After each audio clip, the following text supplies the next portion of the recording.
daqui 2, 3 dias, pode levar.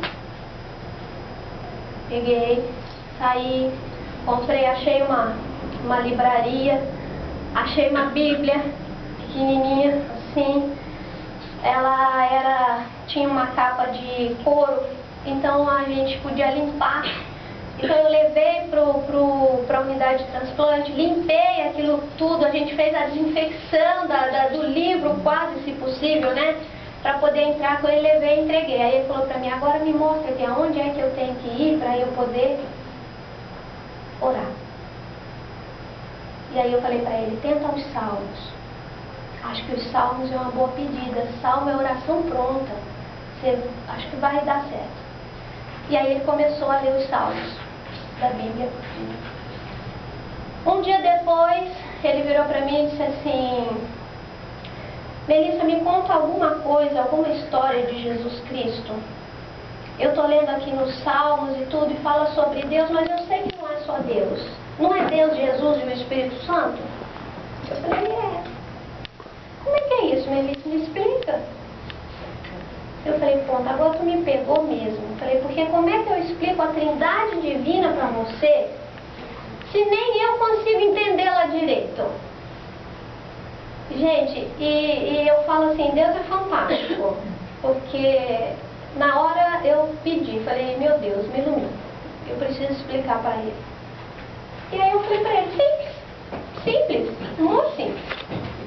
Falei, você não é o João, corpo, alma, mente e espírito? Aí ele, Eu falei, o espírito é a vida que está em você. O corpo é essa carcaça que está aí na cama. A mente é o que você pensa, é o que você sente. Não é isso? Aí ele concordou. Eu peguei para ele, com Deus é a mesma coisa. Jesus Cristo é o corpo. Deus é o Espírito. E o Espírito Santo é a mente. Falei, dá para separar o João, corpo, de alma, de espírito? Ele, não. Eu falei, então, por isso que não dá para separar Deus, Espírito Santo, de Deus Pai e Deus Filho. Aí ele, legal, é isso aí, entendi. Aí eu respirei aliviada. Falei, ai, menos uma. E aí ele me pediu para contar a história de Jesus. Comecei a contar todas as histórias que eu conhecia sobre Jesus. Quem era Jesus, quando ele nasceu, filho de quem, como é que ele foi concebido. O anjo Gabriel apareceu para a Virgem Maria e disse para ela que ela conceberia um fruto do Espírito Santo e que ela teria um filho e que daria a esse filho o nome de Jesus, porque ele salvaria o mundo dos seus pecados e tal, e tal, e tal. E aí ele falou para mim, mas então Jesus é homem ou é Deus? E eu falei, gente do céu, esse menino quer acabar comigo. 21 anos, hein? E aí eu falei para ele, olha, me dá até amanhã que eu vou estudar um pouco sobre isso para eu te responder, porque eu não tenho... Eu falei, é homem. Mas, né? Falei, peraí, segura, amanhã cedo. Aí naquela noite eu peguei a biblioteca do hospital. Gente, eu virei estudando sobre isso, internet, tudo quanto há, estudando essa questão. E aí no outro dia eu cheguei para ele e falei, olha, eu descobri. É homem e é Deus. Como assim? Eu falei, ele é homem, totalmente homem, ele sentiu, ele chorou, ele viveu, ele é histórico, tanto é que ele dividiu o nosso calendário. Não podemos negar a existência do homem Jesus Cristo, não podemos. Então, ele existiu e ele morreu, ele nasceu, ele, né, viveu tudo aquilo que eu falei para você. Deve ter mais coisa que a gente não sabe, né? Mas ele também é Deus, porque ele não tinha pecado, porque ele nunca executou uma ação sequer que fosse maléfica a qualquer pessoa existente no mundo que cruzou com ele durante o período em que ele esteve aqui. Então, mas essa concepção é uma concepção de fé. Você vai ter que, não tem como provar que ele é Deus. é fé. Falei com ele, mas eu cheguei a essa conclusão. Ele é homem e é Deus. É as duas coisas. Agora, uma coisa a gente consegue provar. Que ele era homem. Que ele é Deus, nós vamos ter que adentrar o campo da fé. E aí fica contigo. Porque aí fé é cada um com cada um. É eu comigo mesma. Aí ele pegou e falou assim, é verdade. Eu acredito. Eu acredito porque um homem natural, ele disse para mim, diz palavras dele, não aceitaria morrer numa cruz em favor da humanidade. Nenhum homem ia ser burro a esse ponto. Foram essas palavras. Ele falou, e eu também não acredito que um homem natural pudesse dizer o que ele disse nos últimos momentos de vida dele. Perdoa quem está me pregando aqui. Ele falou, isso é irracional, desculpa. Eu falei, realmente, pensando pelo nosso lado racional humano, é irracional, é ilógico uma pessoa já pedir perdão a Deus pelas pessoas que o feriram. Ele falou, eu também acho estranho que ele tenha se preocupado com a própria mãe, porque ele deu a mãe, Maria, para João, o apóstolo. Tem um texto que nós lemos, isso eu não sabia, um texto, se eu não me engano, no Evangelho de Mateus, em que Jesus entrega a mãe Maria aos cuidados de João, o apóstolo, e diz, eis aí agora tua mãe. Ou seja, agora é responsabilidade tua. Eu não posso mais cuidar dela, você pode. E aí nós vamos entender o porquê disso. E naquela época, Maria já era viúva. E as viúvas não tinham sustento próprio, elas eram sustentadas pelos filhos.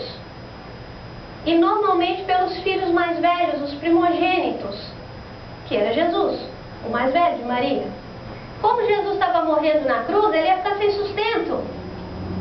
Ela ia ter que viver da caridade dos outros, ela ia virar uma mendiga. E então, nós entendemos que Jesus naquele momento se preocupou em que Maria ainda tivesse um filho que fosse por ela, que a amparasse. E nós conversamos sobre várias outras coisas, enfim, adentramos esse campo. E ele foi piorando, piorando, piorando, cada dia pior. E num belo dia de manhã, quando eu cheguei no hospital, a enfermeira veio depressa e disse, olha, vem depressa, porque ele está nas últimas. E ele não para de perguntar se você já chegou. E aí eu respirei fundo e falei, meu Deus, já tem quase 40 dias que eu acompanho esse rapaz. Será que eu estou preparada para ver ele morrer? Falei, agora vai ser tudo ou nada, porque eu não tenho outra opção, eu vou ter que entrar, né?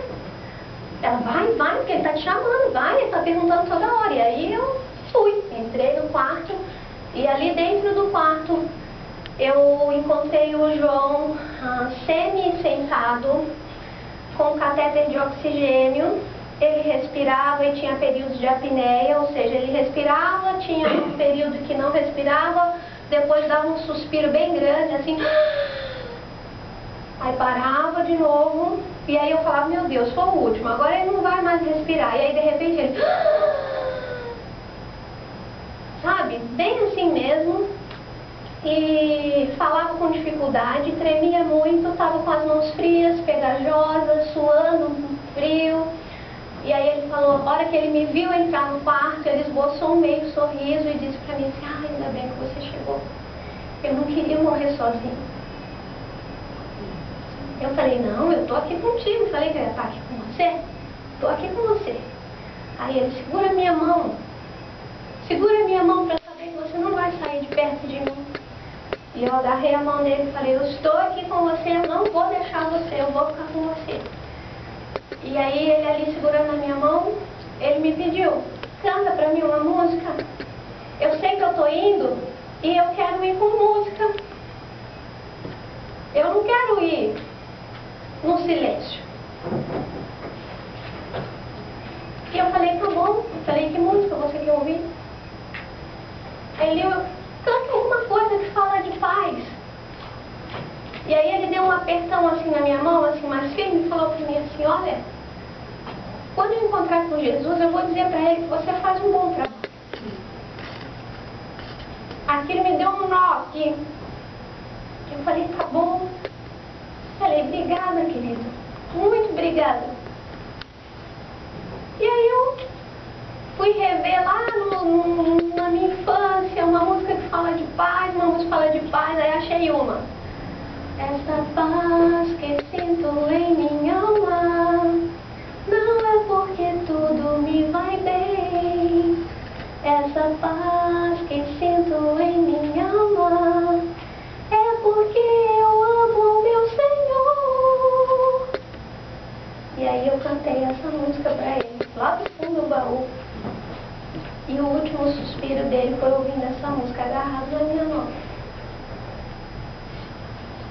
Quando terminou tudo, e aí o pessoal entra, né? Entra e começa, tira catéter, tira tudo. Vamos, põe ele deitado, estica. E eu ali parada ali no meio do quarto, como se um pedaço meu tivesse ido embora. E eu olhava para ele e falava assim, acabou? Foi só isso? Ele viveu para isso? Viveu para sofrer de leucemia 21 anos? E aí me debulhei em lágrimas ali. E aí eu comecei a falar com Deus. Literalmente eu comecei a falar com Deus. Eu fui para uma janela do céu e falei, olha, eu não aceito, eu não consigo, eu não entendo.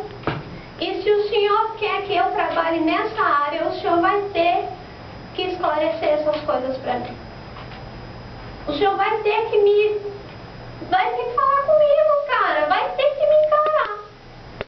Porque senão não vai dar pra gente seguir em frente. Eu não vou suportar isso. Eu preciso saber o porquê.